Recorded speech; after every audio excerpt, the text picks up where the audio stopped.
क्योंकि बीजेपी काम किया ही नहीं पिछले 10 साल में, इसलिए वो विकास की बात ही नहीं कर सकता। पहली बात तो मैं भाई की बातों को जोक से अलावा कुछ नहीं समझ रहा। जोक समझ रहे नहीं? क्यों? बिजली, पानी, हम आम लोग के जीवन से जुड़े समस्याओं का समाधान, यही चुनावी मुद्दा होना चाहिए। भाई की बात बिल्कुल सही है। योगी आदित्य ने कहा है 80% एक हो जाओ और 20% वालों को नहीं चलना है। सरकार मेरी बनेगी। आपकी बनेगी? हाँ, मेरी बनेगी। आपकी सरकार क्या? 80% वाले एक साथ हो जाओ, 20% वालों को चलने नहीं देना, ये है सबका साथ सबका विकास का। हो सकता अगर बीजेपी के अंदर हिम्मत है तो अरविंद केजरीवाल की तरह कह के दिखाए जनता को कि हमने काम किया है तो हमें वोट दो वरना मत दो।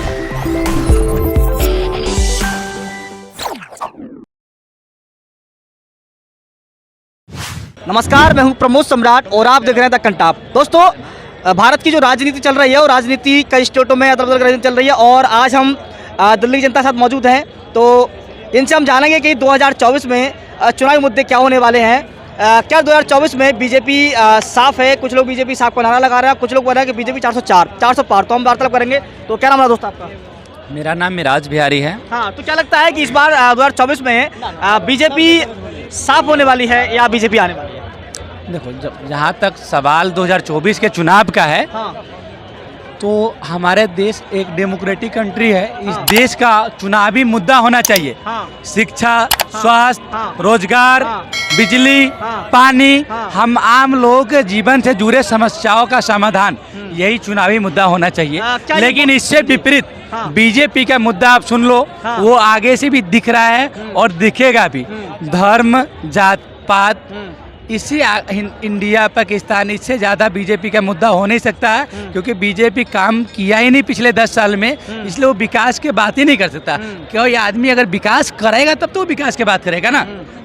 अब उसके बाद विपक्ष विकास की बात करेगा, बीजेपी हिंदू मुस्लिम जात पात की बात करेगा, और मेन स्ट्रीम मीडिया जो बीजेपी द्वारा चलाई जा रही है, वो मेन स्ट्रीम मीडिया भी लोगों को इसी तरह है ना गुमराह करने का प्रयास करेगा, जात पात हिंदू मुस्लिम के इंडिया पाकिस्तान के नाम पर। क्या लगता है कि बता रहे हैं कि बीजेपी सिर्फ हिंदू मुस्लिम करती है और बीजेपी ने कोई विकास नहीं किया अभी तक? पहली बात तो मैं भाई की बातों को जोक से अलावा कुछ नहीं समझ रहा। जोक समझ रहे नहीं? क्यों?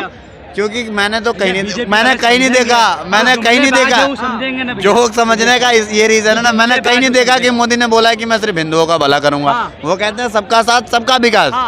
क्या जो पॉलिसी हिंदू के लिए निकलती है, क्या वो मुसलमान को नहीं मिलती? क्या मानते हैं इस बात को? सुनो, मैं बता सुनो। नहीं मिलती। अरे भैया, ये सबका साथ सबका विकास नहीं है। यूपी के जब वोट होता है तो उसमें मुख्यमंत्री वहाँ के बतौर मुख्यमंत्री कहते हैं कि भैया 80 करोड़ एक साथ हो जाओ, 20 करोड़ वालों के है ना 80% वाले एक साथ हो जाओ, 20% वालों को चलने नहीं देना। ये है सबका साथ सबका विकास का। एक वीडियो ये सबका एक वीडियो दिखा दो। योगी आदित्यनाथ बोले एक वीडियो दिखा यूपी दो। के 2022 के विधानसभा चुनाव में ये। चलने वाला अरे नहीं भैया है। तुम सुनो, नहीं मानोगे तो इसका कोई रिकॉर्ड है क्या?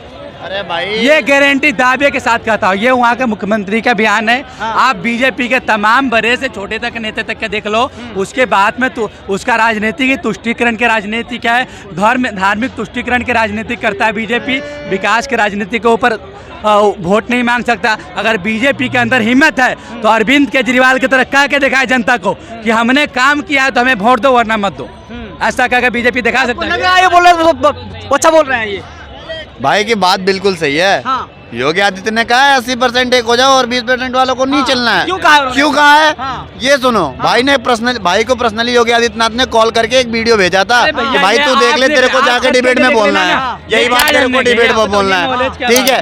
बात ये है, मैं कह रहा हूँ ये बंदा प्रूफ दिखा दे कि योगी ने बोला है कि मैं 20% वालों को चलने नहीं दूंगा। अगर ये बात बोला होगा योगी ने, मैं यहाँ डिबेट करना छोड़ के चला जाऊंगा, मैं यहाँ डिबेट करना छोड़ दूंगा। ये बंदा ये देख लेना सिर्फ अरे मैं गलत बोलता ही नहीं। आप ये भी जानते हो, आप पत्रकार महोदय जानते हो कि नहीं कि बीजेपी लगातार पिछले 10 सालों से ओनली फॉर तुष्टिकरण की राजनीति करती है, हिंदू मुस्लिम की राजनीति करती है, इंडिया पाकिस्तान की राजनीति करती है।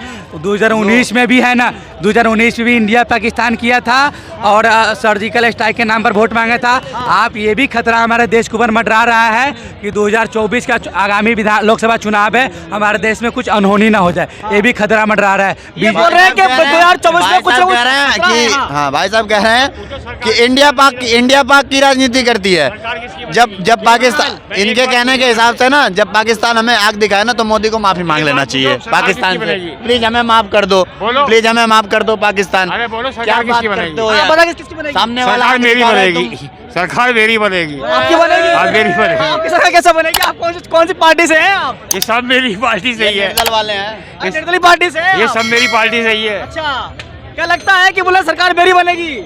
कौन ये है? हाँ हाँ। अरे सरकार बन क्या नाम रहा वैसे आपका? मेरा नाम कुछ नहीं है। कुछ नाम नहीं है। अच्छा, तो किसको इस बार चुना आप वोट करने वाले इस बार? मेरा मोदी सरकार को। वो सरकार के लिए? हाँ। ऐसा क्यों मानते हैं भाई? अगर कहीं मोदी जी तो बैठा है, मान लो मोदी जी को हटाना चाहें तो योगी जी बैठ जाएंगे, हमारे माननीय योगी आदित्यनाथ जी बैठ जाएंगे। हाँ। अगर योगी जी बैठ गया तो ये पप्पू पार्टी सब थाईलैंड भाग अच्छा, आप जाएंगे। मेरे को ये बताएं कि टोटल सीटें कितनी है इसमें लोकसभा चुनाव की, अगर बात करें लोकसभा की? लोकसभा के तो मेरे अंदाज से 523 के आसपास।